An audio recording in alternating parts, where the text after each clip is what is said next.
Hello and welcome to Simian Soapbox, episode number 1. I'm Gavin Knecht. I'm Alex Holmes. I'm Ryan Cabrias. Okay, let's get the show on the road. Ooga booga. So, where the hell are we starting today? at the toilet. The toilet. Lovely. Oh man. Put this all together. I think we could just talk about peeing. Can we really have a whole episode really talking about toilets and toilet humor? Nah, let's just let it flow. Okay. Freely. Grim. Hey, as the beer flows, the tongue Beer, follows. how is that beer, by the way? Beer in a can? I mean, it feels like home. Oh, fantastic. Fantastic. Yeah. Excellent. But as I was saying earlier, Ryan and I, we went to a kiosk and we got a really nice beer. It was really spontaneous though, so don't feel offended. I'm good. We ended class around the same time and I was like, okay, perfect, let's go. I had time because yesterday was a lovely day, and then Gavin had a huge break. So we went to one of my favorite spots in Cologne, in the Belgium Quarter, and it was quite nice. Just grabbed a... You live around there, don't you? Yeah. That sort of area? Yeah. Ehrenfeld is Yes. 5 minutes away by bike. Yeah, last year I hung out there quite a bit. You don't cycle to work, do you? I do. I did today. I biked here as well. When the weather's good, I will 100% be on my bike because Well, everything was so spontaneous as well, wasn't it? Because we went to... Oh, but it's nice that way. Yeah, we went to Beef Brothers. The only reason we ended up in the Belgian Quarter was because I had a burger with these badass habanero chilies on there. I ate my burger, it was fantastic, but I don't know, I just started having a gastronomic meltdown. My mouth was burning, my stomach was rumbling, so I had to get a beer to put that fire out. And I knew the closest place to get a good beer and like sit in the sun. I mean, in Cologne, it's a rare occurrence for quality sun. So yeah, I don't know. Yeah, I mean, last summer here, I was in Duisburg, so I had a completely different experience. But yeah, it was last summer. It was absolutely sweltering. Was it the same here? It was, but like that was the summer. It's the spring now. Last year's weather around this time was not so... Were we doing the training about this time last year? Exactly. Oh man, you guys went at the same one, weren't you? Yeah, we were on the same training. That's how we met. That was so friggin' fun. Jeez. Yeah. What do you do for beer then, Alex? I notice you have these plastic bottles from the supermarket. My beer of choice is the cheap and cheerful Karlskrona from Aldi. It gets the job done. I'm not one for spending tons of money on beer. We were speaking about it before, when the quality for price. I mean, it's value for money, isn't it? Yeah, definitely value for money. You get a lot more than you pay for, in my opinion. But you couldn't sell it at a pub because it is that inconsistent, isn't it? That's the problem, is the inconsistency. Don't you think you have to, I don't know, if you expect more, you need to pay more? If that, how do I put that? Yeah, of course. There is that old adage that you get what you pay for. If you're a connoisseur, this is not the beer you drink. Yeah, but if you're a bargain hunter, you can have cheap and cheerful rather than cheap. Exactly. That's true. This is cheap and cheerful. Yeah, definitely. Plus, in Germany, I think that's just the name of the game, is cheap and cheerful, because you can get pretty good beer for not too much. Compared to America. Yeah, you get these big crates, like 20 bottles of Beck's, and when it's on offer, that's like €10. Yeah, in the UK, you get 3 of those for £5. Oh wow, that's insane. Yeah, the difference is ludicrous. Yeah, and then when you factor in conversion rates, that does sound a lot more expensive. What's really incredible is that you can buy the cheapest bottle of beer for, I think, 15 cents at the supermarket. Not here, but in other supermarkets in other towns in Germany. And when you go to buy it in a pub, it's really expensive. Yeah? Comparatively. In the UK, you find these 15-cent beers. Whereas, in contrast to that, in the United States, when I was at Myrtle Beach, it was almost the same price in a bar as it was in a convenience store. So the convenience store was only a little bit cheaper than what the bar was. Oh, interesting. Yeah, it's literally 20 or 30 cents on a can or a bottle. And like 50 cents in a bar? No, the difference in price. Difference, but the price was still, I mean, in America, beer. I think a bottle of beer was $2.80 or something in the bar, and at the convenience store in it was Beach? I won't say kiosk because it wasn't a kiosk, but a convenience store. I think it was 240 or something. Was this a weekday? Weekends, man, at least in Southern California, bars are a shit place to lose money, man. Like, back when I was in California, buying beer was always such a, I don't know, maybe a struggle, just because at the time I was... underage? Not underage. I was just, strapped for cash. So our forms of buying beer would be buying by the pitcher. So going to any bar in Southern California, I guess the cheapest you would get is like a pitcher for $7 which was like, I mean, Your pitcher's fairly big though, isn't it? Yeah, so 4 pints? that can do like 4 plastic cups, and then maybe like 6 if you. A pitcher's about half a gallon, isn't it? I think half a something US like gallon. that. Yeah, So 4 pints. basically. No, but less. 8 pints Actually like a less. gallon. Actually About less. 1.8 litres, I think, something. So something less. It's actually less than 4 pints. Is it? So We're talking US pints here. We're using the US measurements, but Okay, isn't so if I 8 were to- pints a gallon? That's the way in beer. 8 pints is still a gallon. Yeah. It's just that you have a smaller pint. Yeah. So between 4 people, that's 1 cup of beer per pitcher. So that'll make like just under $2. Yeah, but okay. but that's the cheapest pitcher. That's like your piss beer. You mean Blue Ribbon or something? Oh God, Pabst Blue I Ribbon like actually Blue- was I like my Blue bread and Ribbon. butter. Yeah, it's the cheapest beer that you can get that isn't absolute shit. That's what people drink outside White Castle, isn't it? Yeah. Beer. Dude, PBR, man, PBR is the go-to. If I saw PBR, I'm like, okay, perfect. It's gonna be cheap and it's not gonna be shit. Like, it's not total shit. You know that feeling. One thing that I find weird about being in Germany, I mean, for all 3 of us, drinking on the street, not allowed. What do you mean? In the UK and in the US, Oh, and yeah, okay. you can't walk down the street with a bottle or a can in your hand. That's horse shit. No. It's horse shit that you can't do that in Right. the US or the UK. Like, people do it, but like, if the police see you... Yeah. Well, you can do it in the UK as long as you're not in an exclusion zone. Really? Definitely that's the case in Wales anyway. Under our local council, so you can be outside your house drinking, there's no problem. You can walk down the street as long as you're not in the town centre or the exclusion zone. But I think everywhere in the UK is pretty much an exclusion zone, or at least in England. There's a sign up to say where they start and end, so... Is it? Never noticed. Yeah. Is there, rather? But they don't do much anyway. They will take your alcohol off you and tip it down the drain in front of you, and then make you sign a piece of paper to say that you acknowledge that your beer has been disposed of or your alcohol has been disposed of. Let's see. You just got a fat ticket in America.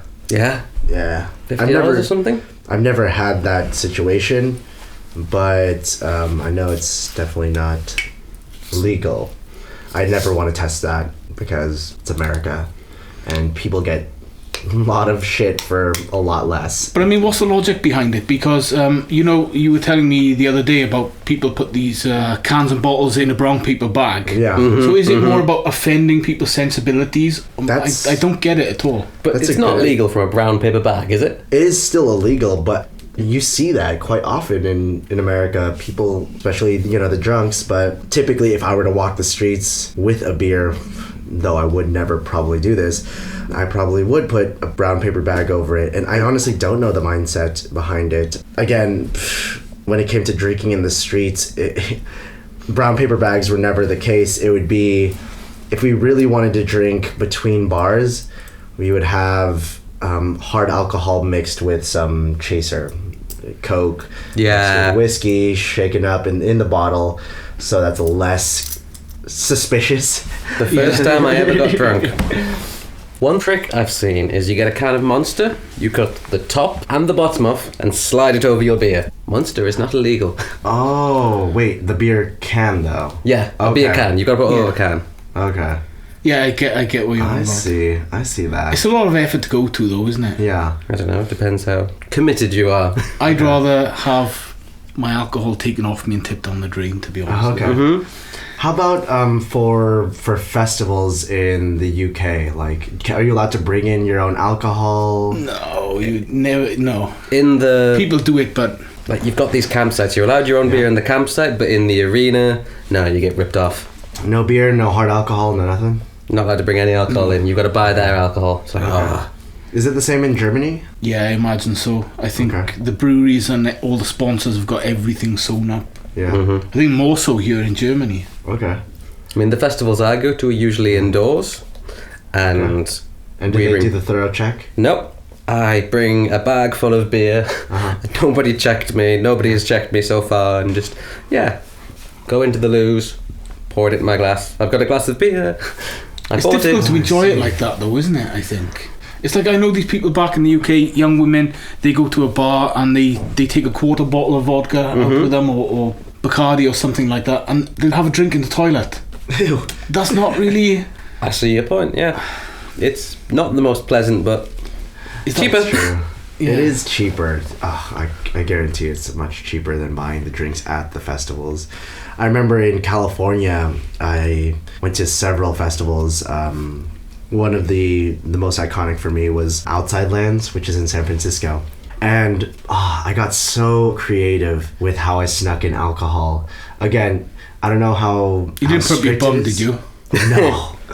Not that creative, but I did get creative with some of the ways I had to sneak it in, because it's so strict for every festival. Talk about Coachella, one of the biggest in California, or any of the major festivals across America. How thorough they check your bags and everything. It's pretty detailed. In San Francisco, I did this maybe 2 or 3 times. I went to Outside Lands. And the first time we wanted to sneak it in, I think the first thing we did was I taped it to my friend's back. It was a full bottle of Fireball. Have you ever had Fireball? Like, yeah. A litre or? What is a full bottle? It was 750 mils. A fifth. Yeah. How much is a fifth? How much is a fifth? A fifth of a gallon? It's like this big. Yeah, maybe like a fifth of a gallon.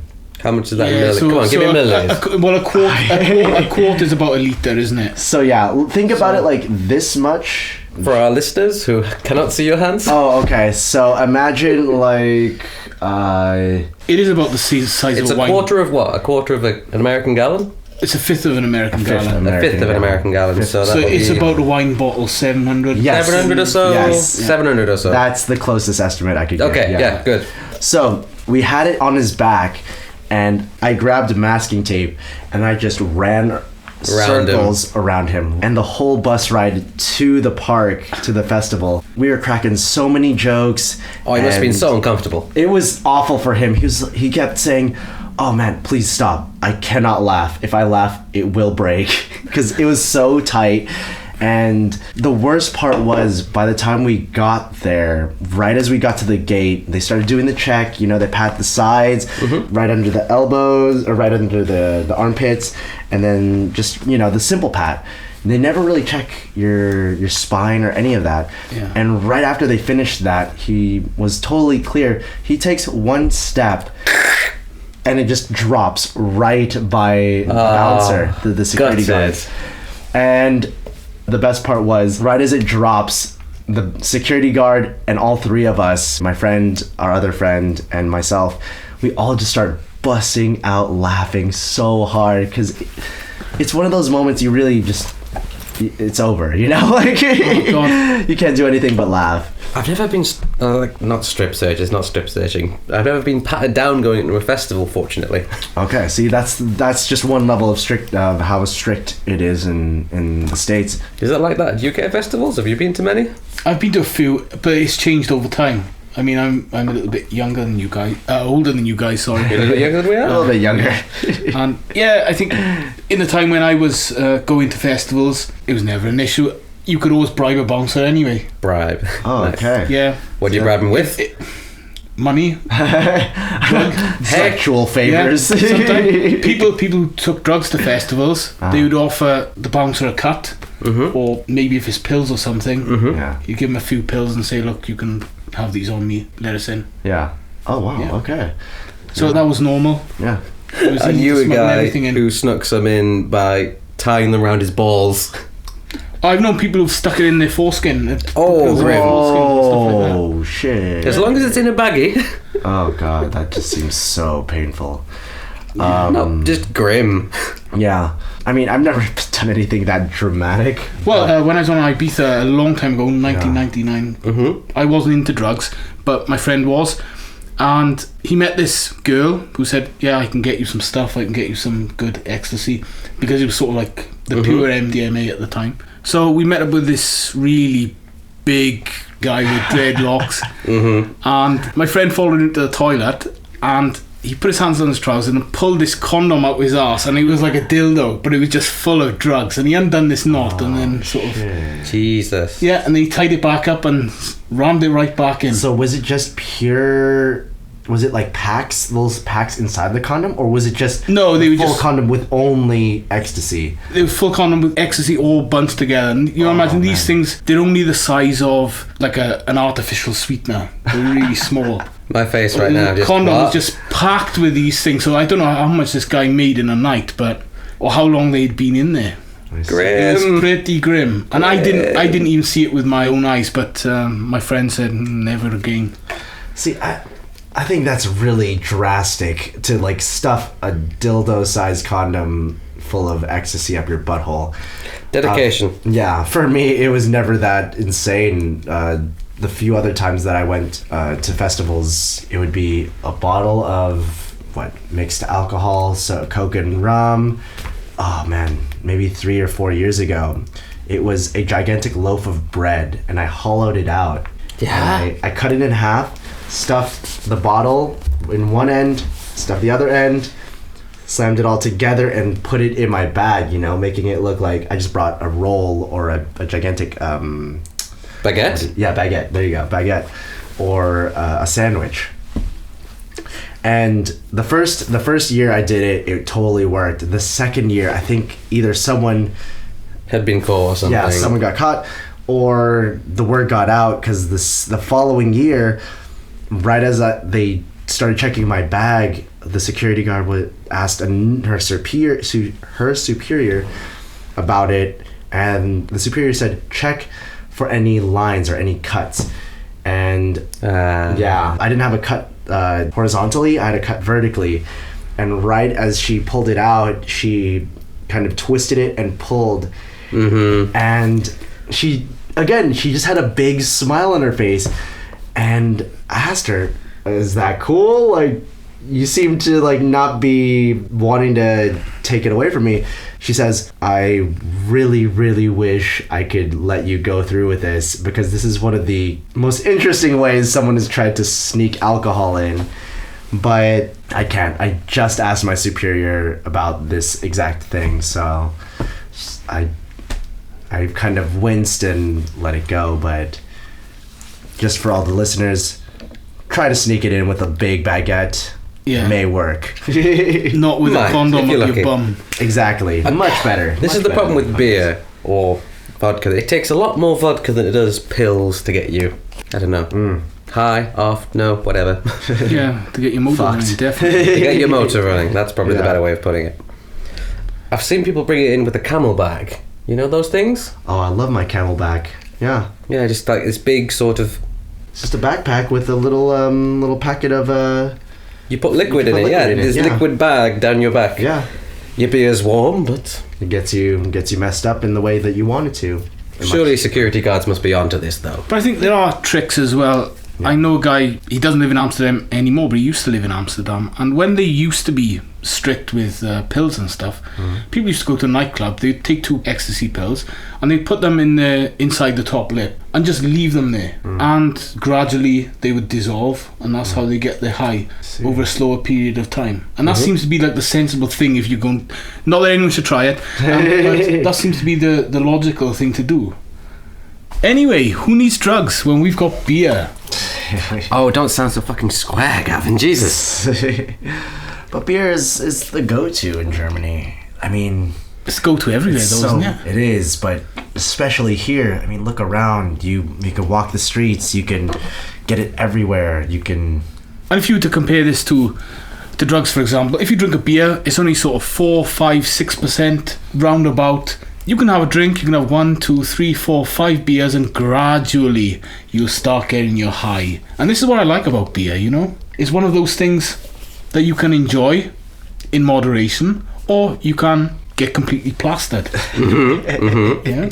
You've got kind of those two options. How often do people take drugs and they just, I just want to chill for an afternoon?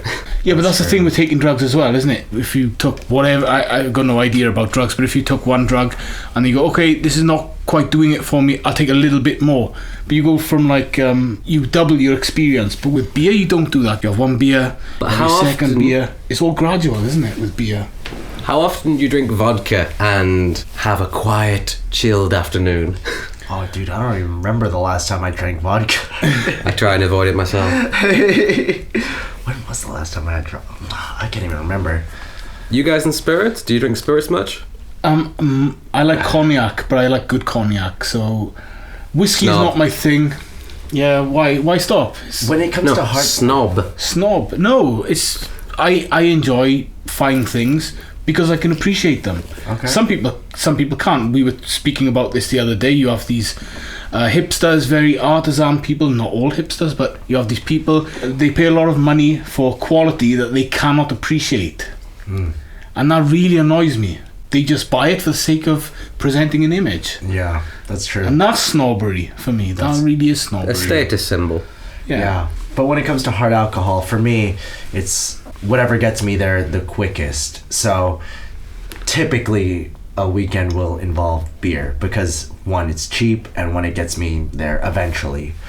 But if I'm out with friends or, you know, I'm trying to catch up, go to tequila. Tequila? Yes. So what's more important to you, the destination or the journey? The journey, absolutely. And countless times, especially since moving to Germany, I feel like I've progressively moved closer to just drinking beer every single time I go out because, oh man, everyone out here, they drink so heavily and so much. When it comes to drinking hard alcohol, it's like, dude, we'll do back-to-back shots. I've come to, and this is another awesome question.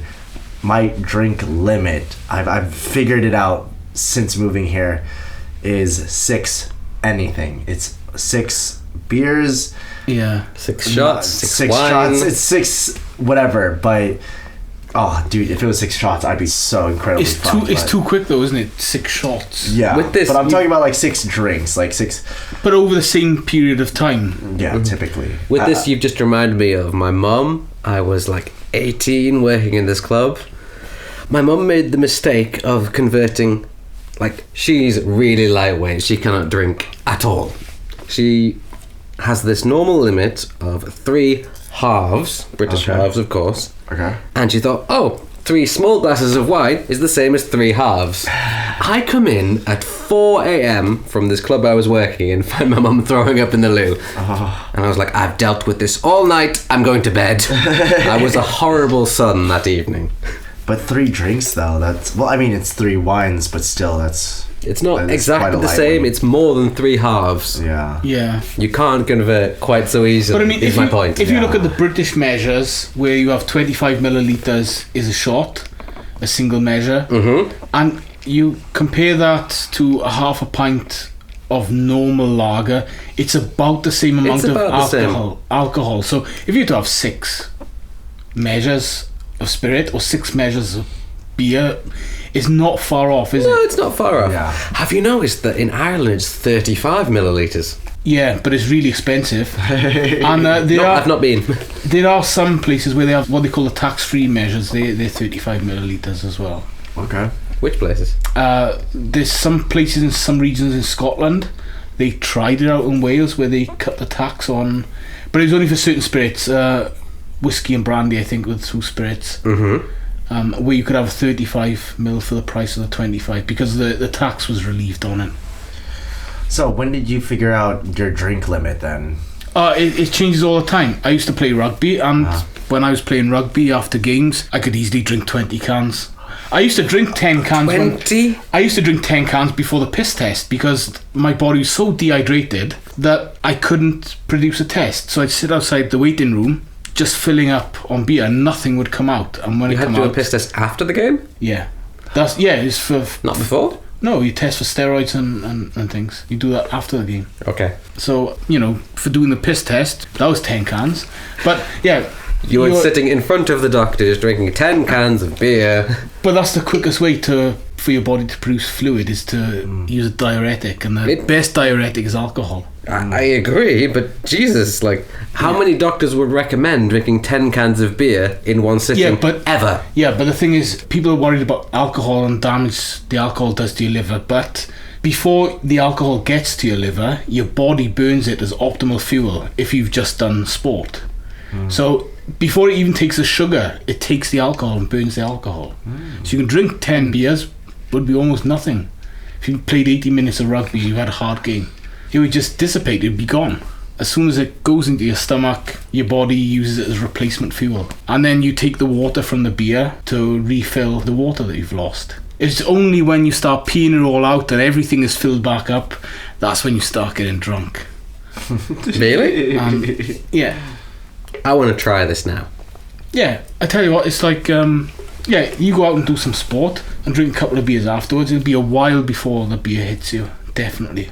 I think now, has there ever been an occasion? Actually, I have played basketball, but it wasn't while I was drunk, it was while I was hungover, and that was really tough. Oh, I can imagine. Yeah, but being hungover is very different to being drunk as well, isn't it? Definitely.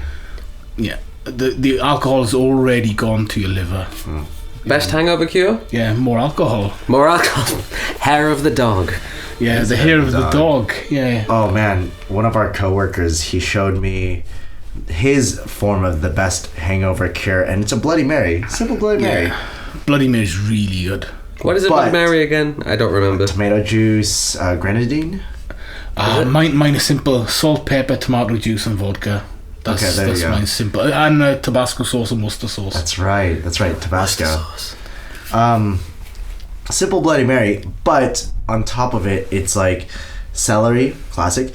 But then I can show you the picture, but it was like a full pizza on a stick, like a full, individual sized pepperoni pizza with another stick of like fries, another stick of cheese sticks, and it was basically like if everything that was unhealthy in America were stuck on sticks and then stuffed into a Bloody Mary. So all these things on sticks, and then the Bloody Mary. Blender? No.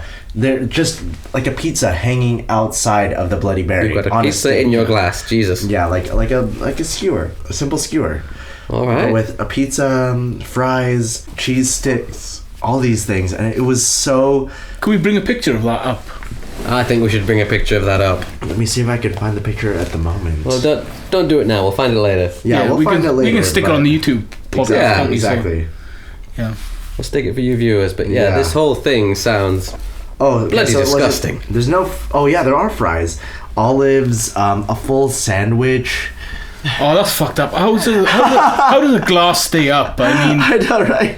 Ryan is showing us a picture right now. For context. I mean, that's got to be cemented. That's disgusting. With pickles on top, a full lime, onion rings, and chicken wings. You call that disgusting? I call that sexy. I know. Turned on by that. For a drink. That's a drink. It's a hangover cure. Yeah. A hangover cure is food. It's not a. Yeah. That's food mixed with the alcohol. So it's hair of the dog mixed with a ton of fibrous food. No. How many of your students ask you if you have an English breakfast every day?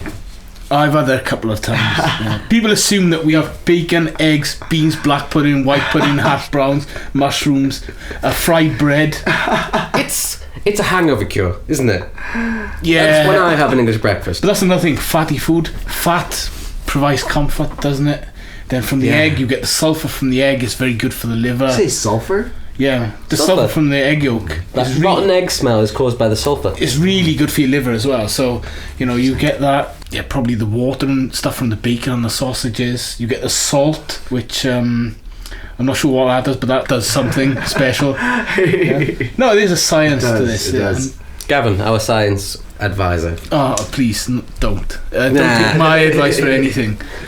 And definitely don't quote me on anything. This is not medical advice. Okay? So if you have a hangover, it's your own fault. It's nothing to do with us. Suffer in silence. Okay? These are our individual hangover cures. My particular hangover cure Is more alcohol. More alcohol, yeah. It does help, doesn't it? The topping it back up, Yeah. and then you can gradually slip off level the off. next day. Yeah, exactly. Level off. Technically, it's weaning yourself off it. Yeah, that sounds really damning though, doesn't it? It's like you're in the process of alcoholism. Is it a form of alcoholism to get drunk and have a hangover? Not particularly. No. I think it's the once it becomes regular, you know. Well, the people who don't have hangovers, they're the alcoholics, aren't they? There we go. The people who can drink 2 or 3 bottles of vodka and still be alive because their liver doesn't work properly. Yeah. I think the Worrying.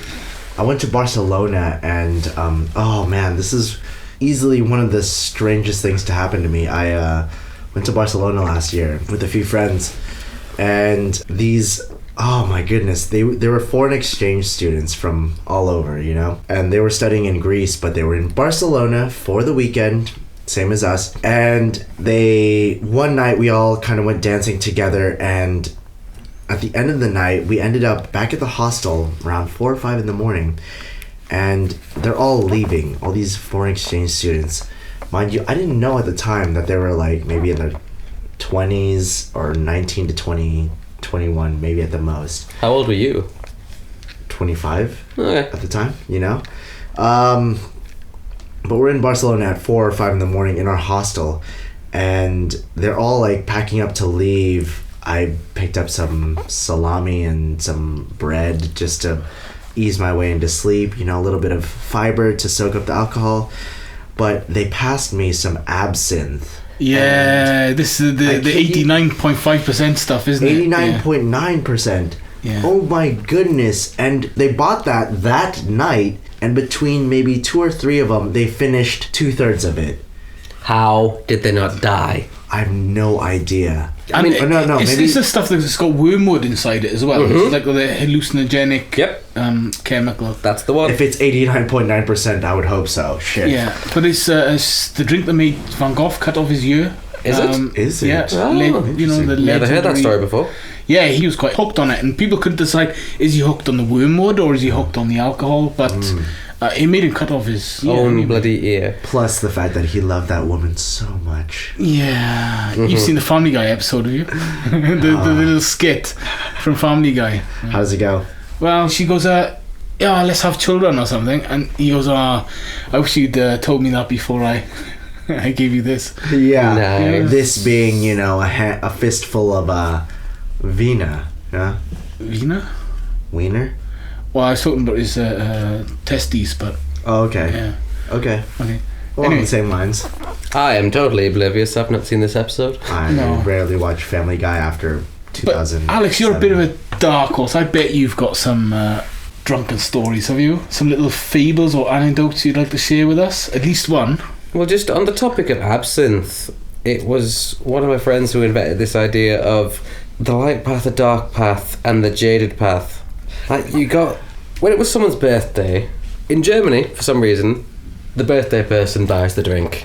In the UK, and I hope in the US, I'm not certain, but I Other hope... people buy you drinks. don't Other they? people buy you drinks. You get That's drunk on your typically- birthday. yeah, it that's doesn't cost you typically money. You get drunk for free. That's a tradition, yes. You get someone vodka or tequila or something clear. You get someone Jägermeister or something black, and then you get something green. Is it specifically green for every birthday? Yeah, something has to be green. Jaded, And green. it's probably not creme de menthe, is it? Actually, I remember having 4. Like, someone got me creme de menthe, and then they got me an absinthe as well. Oh, but this wasn't like your 89%. This was 70% absinthe. Regardless, 70% absinthe is still 70% absinthe. It burnt on the way down. Like with vodka, you can taste something. With this absinthe, you can't taste anything. It just burns. So I don't want to imagine this 89% stuff. Yeah. No. Yeah, but it's the ritual of doing it as well, isn't it? We were speaking about this the other day. You have this thing that looks like 2 forks stuck together, and they rest the sugar on top. The sugar is lit, and then the sugar drops through. Yeah, they kind of tap Yeah. until the sugar drips. Oh, we didn't into- have that. Yeah. Okay, that's like a Czech Republic or Amsterdam. Yeah, I had it in Netherlands Prague, thing, so yeah. Yeah, but it's a beautiful thing to do as well. Yeah. It has the wormwood in it, and you know to respect it. You don't wallop it back. You sort of take little sips of it, and you make it last, and you enjoy that experience. Yeah? It is a treat. It's Yeah, a treat. definitely. It's a treat. All right then. But for you, was it a shot of absinthe? It was a double. Oh, wow. God. Yeah. And did you not get back at that moment? I couldn't accept it. It's when you drink spirits, do you not get that shudder? Yeah, it goes up the back of your head, doesn't it? Yeah, I get that. I sometimes. shiver every time. I do that if I drink raki or something, but I think that's to do with the bitterness of the drink rather than the alcohol, because I'm not a spirits person. It's every shot. It's like it sends chills down your spine. Yeah, but there's some that do it more than others. Like Not with me. No, if not I have me. a poor quality tequila, that'll make me almost vomit. I mean, it's really hard to control that feeling. It's not because I'm drunk, it's because it just tastes so repulsive, you know?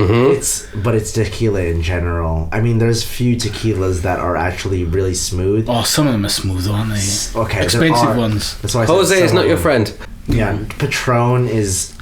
Oh man, have you guys seen that video of the guy who tries to knock back like a bottle of Patron by himself? Oh, haven't. I've seen those tequila bong things. Have you seen where somebody sticks a... Oh god, They're nasty, man. It's just a beer bong, but they do it with tequila, and it really doesn't take that long for the person who's doing the beer bong of tequila to just get knocked out. Yeah. Like, Is this like a funnel? Within a second. Yeah, it's basically a big funnel with a the long tube. You put the tube in your mouth. Yeah, but instead of being a beer, like it really should be. Yeah. A beer. Yeah. Yeah. I've done it with a beer. With That's one doable. beer, yeah. That's doable. Yeah, I mean things like beer bongs and keg stands are stupid enough to... Yeah, but to step it up and make it a tequila beer bong, it doesn't take very long for the person who's on the receiving end of that beer bong to just get fucked like that. How much tequila are we talking? I mean, A bottle, isn't it? The A tequila 70 or a 25? Yeah, or? it's like you'd call a fifth, isn't it? It's one of yeah, a those fifth bottles. is it. But even when it's a fifth, it's like it doesn't really take that long. Because I mean, But if it's a fifth, that's going to kill someone. Jesus. Exactly. So Well, you think not if about, you vomit it. That's... but think about how many seconds one shot of tequila is already a lot, you know, in that moment. But for you to just be pounding it back in a bong form, it just fucks you. So the videos of the people who do the tequila bongs are just hilarious because it's not very long before the person is just like coughing up a lung or just done, like absolutely done. Why would you do that to yourself? Hey, people do crazy Entertainment. shit. Yeah, exactly. I mean, this is the generation of everything's on the internet, everything's on YouTube. So Oh, but this is really funny. I don't know if you've seen the video of the guy who smashing light bulbs on his head. What? On the first light bulb, he cuts his head and he goes, "Mom, Mom," and I don't know why on earth he posted that on YouTube. You know, it's just like really cringeworthingly embarrassing. It's absolutely terrible. that reminds me, what is it? What is that one drink where it's like you wear a helmet and then you take the shot and then every single time they hit you with random things in the bar? Have you heard of that? No, Never that sounds, heard of this before. That sounds very man. fucked up to me. Very It American. is. I don't know if it's an American thing, but like look it up if you have the chance. But it's honestly just these videos. All you do really is it's a person wearing a helmet that is provided by the bar, and after every shot they take something from the bar and they smash it on the helmet. So like a glass? Typically not a glass. It's something that doesn't shatter. So I've seen I've seen hammers, I've seen fire extinguishers. So they take one shot, boom, bam, hammer. no way. One shot, fire extinguisher, bam. It's like random things in the bar. I mean, like, they've got a helmet on, but that would still fucking hurt. Totally. It's an army helmet, but regardless, even if there's a helmet on, getting hit on the head is not pleasant. We're gonna start drifting into social Darwinism Yeah. before long. Absolutely. I mean, we had stupid drinking games on. You know, when I was younger. Ring of Fire. The Dance of Flaming Arsehole is with the toilet roll, you mean, is it? No, I mean, it's a card game. Oh, okay. You have a pack of cards, you spread it around a glass like it's an empty glass at the start, and then there are certain cards you pick up. I don't remember which one it was, but you pour a quarter of the drink in the middle. Oh, I think what is that? king? King's cup? I think king, yeah, because if King's you had a cup? king, you pour Yes. a quarter of the glass full, Okay. and then the person who gets the full Last king fills it up and then has to drink it. Yes. Yeah. Yes. Is this called Ring of Fire in the US? We call it King's Cup. So it's Ring of Fire in the UK, King's Cup, and that game fucks you up so fast. Have you got a pack of cards now? We're not going to play it now. No. Not right now. But like simple rules are aces are waterfall, right? So first person has to start. Everyone starts at the same time, and you have to wait till the person on your left stops drinking. Yes. So if you want to be a real dick, you can just keep taking slow sips, but everyone has to keep drinking who's after you to your right. King is, as Alex said, you have to fill some of the cup, and then 7 is heaven. I don't remember that 7, rule. yes, exactly, yeah. So everyone puts their hands up, and whoever's last to put their hands up has to drink. I've also heard of this. I can't remember what it was. It was Floor Master or something. Like somebody touches the floor, the last person touches the floor. Shit like this. Which one is that? It's Don't remember.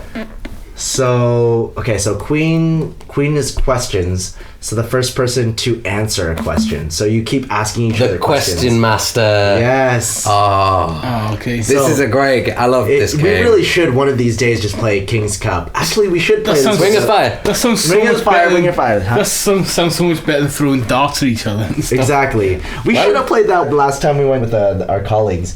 But Queen is question master, Jack is rule. And rule is one of the most vicious, and you get to make up a rule. So Yeah. Shit. so if you draw a Jack, you get to make up any rule. And if you're really messed up, like I was, you just target someone. So every time, for example, let's say, let's get personal. Every time one of the people in the circle says, everyone has to drink. I'd be fucked. That really is act. a beautiful rule. Yes. I like that one. Yeah. Alex, you're a sadist. You know it happened to me. And that's how powerful the Jack is. It's you can make any rule. So one rule that I hated so much was one of my friends drew the Jack, and she said, "Hey Ryan, you have to wear a mask the entire rest of the game." Oh, that is. And it was specifically for me. And then she's like, "You can only take off the mask when you drink." And I had to wear a freaking mask. It was in my room in California, and I had to like put it on the entire time unless I was drinking. That's just cruel. Yeah. It sounds like a whole bunch of fun, though. It is. Yeah. It really is. 10. What did you use for 10? I can't remember what we used. Like this was when I was at university, so this Okay. is 6. No, not even 6. It was when I was in my hall, so this was 9 years ago. I don't remember. So for 10 for me was categories. So you bring up a category and you say, okay, car brands or car manufacturers, and then everyone names a car manufacturer, and the moment someone messes up or can't think of one, boom, you drink. Yeah. Well, that's like what we done on our teacher training, wasn't it? When Yeah. we had to throw the dice, the yeah. dice in the air and The die, sorry. the die. Yeah. I'm just gonna say dice. Yeah. No, one is a die. One die. Yeah. Who cares? Me. Anyway, Throw the somebody would throw a die in the air. Somebody would have to catch it and then ask a question, Exactly. and you had to think quickly Yeah. about the question. That was a guy Marcus. What did he say? His question was, "How much is your sister?" Yeah.